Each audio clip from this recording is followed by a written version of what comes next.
Yang pertama yaitu dari kata dikenali. Ya, dikenali. Ini hubungannya dengan apa? Hubungannya dengan Tuhan, hubungannya dengan Tuhan. Karena saya melihat, saya mengamati, ya, saya sudah 20 tahun mendampingi sebagai konsultan, mendampingi banyak orang, saudara. Ternyata kehidupan banyak orang itu dipengaruhi bagaimana mereka mengenal Tuhannya.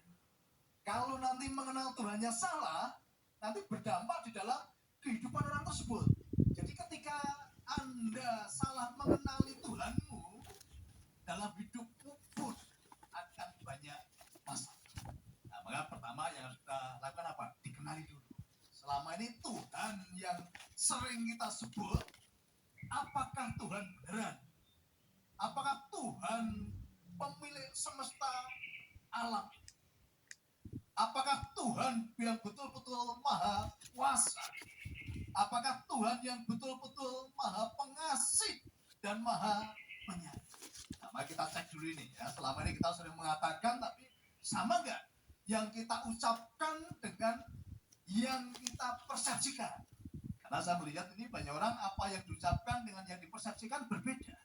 Ketika kita salah mengenali Tuhan kita, hidup kita pasti juga akan mengalami banyak masalah. Oke ya, saya kasih contoh ya, saya kasih contoh. Kalau Tuhan universal, Tuhan semesta alam, itu Tuhan yang maha besar.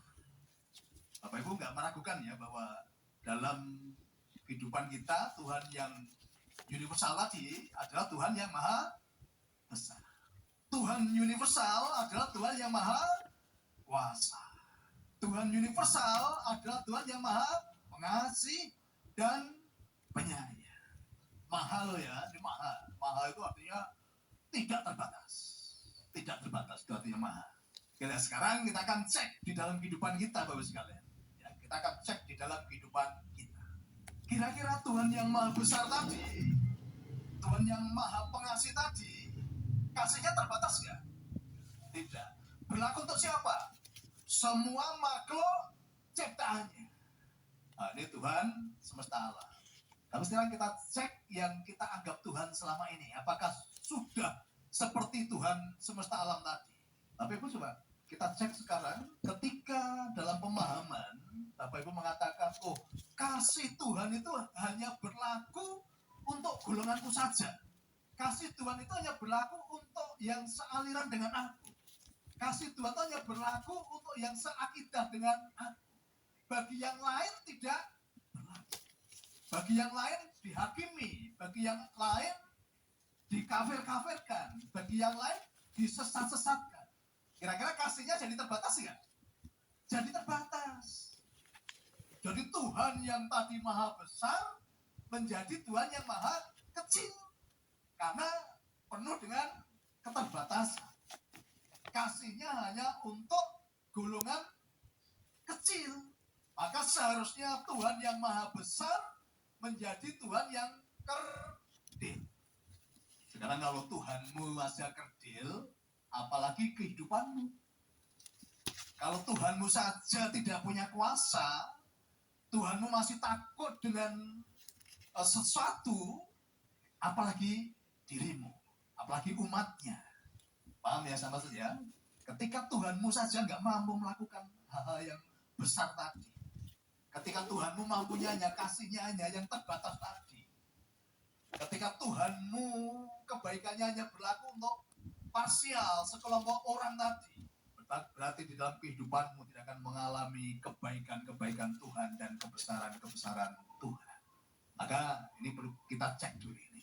Selama di dalam kehidupanmu Tuhanmu masih sempit, Tuhanmu masih terbatas kasihnya, Tuhanmu masih hanya untuk kelompok tertentu, berarti kehidupanmu pun tidak akan mengalami namanya kedasatan dan kehidupan yang luar biasa. Karena apa? Tuhanmu aja nggak dasar. Maka pengenalan akan Tuhan ini penting. Kita kenali dulu, dikenali dulu. Ini Tuhan yang benar atau enggak? Ya, saya kasih contoh lagi ya.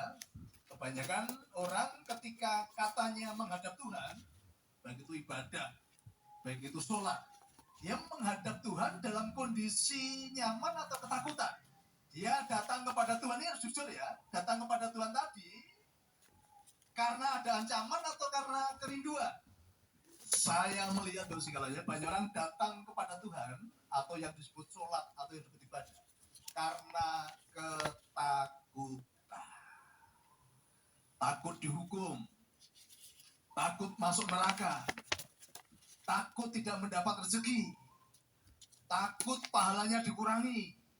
Ya Pak ya, ketika Anda menghadap Tuhan, datang kepada Tuhan, tetapi karena ketakutan tadi, kira-kira Tuhan yang selama ini Anda kenal, Tuhan yang penuh kasih atau Tuhan yang penuh murka kira-kira? Enggak, ini tadi kan kalau mulutnya banyak orang tahu, mulutnya tuh banyak orang tahu bahwa Tuhan itu maha kasih. Gitu. Tuhan itu penuh kasih dan sayang. Kita lihat dalam prakteknya nih, kita lihat dalam praktek kita sehari-hari. Coba ketika Bapak Ibu datang kepada Tuhan tadi yang katanya dalam ibadah tadi, didasari rasa syukur dan rasa kerinduan untuk ketemu Tuhan, atau didasari rasa takut karena hukuman gitu.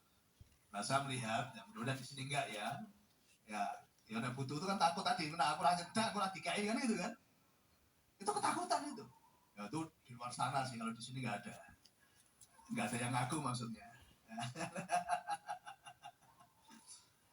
Nah sekarang kalau orang datang dalam posisi ketakutan, kira-kira yang kamu anggap Tuhan selama ini, Tuhan benar atau enggak? Gitu. Yang sering menakutkan itu apa Bos? Tuhan atau hantu? Jadi kalau selama ini Anda datang karena takut, berarti Anda ketemu apa? Yang ngomong Anda loh ya, bukan saya loh ya. Nah maka ini disadari dulu ya, dikenali dulu ini. Dikenali dulu. Apakah yang selama ini kita namai Tuhan tadi itu Tuhan yang besar atau Tuhan yang parsial? Contoh ya, kemarin ketika kedatangan Paus dari Roma, dari Italia datang ke Indonesia, banyak orang menyerang, banyak orang takut, wah nanti mengganggu keimanan, gitu kan? Padahal Paus malah datang ke masjid, Paus nggak takut keimanannya terganggu. Tetapi banyak orang yang takut keimanannya terganggu. Dan kalau takut itu Tuhannya besar atau kecil? Kecil. Maka ketika Tuhannya kecil, ya hidupmu pasti sangat kecil. Tuhannya aja kecil. Tidak akan mengalami kehidupan dan lompatan-lompatan yang besar di dalam hidup. Maka di dalam kitab Taurat ya, kitabnya Nabi Musa itu dikatakan bagi sekalian bahwa manusia itu diciptakan segambar dengan Tuhan.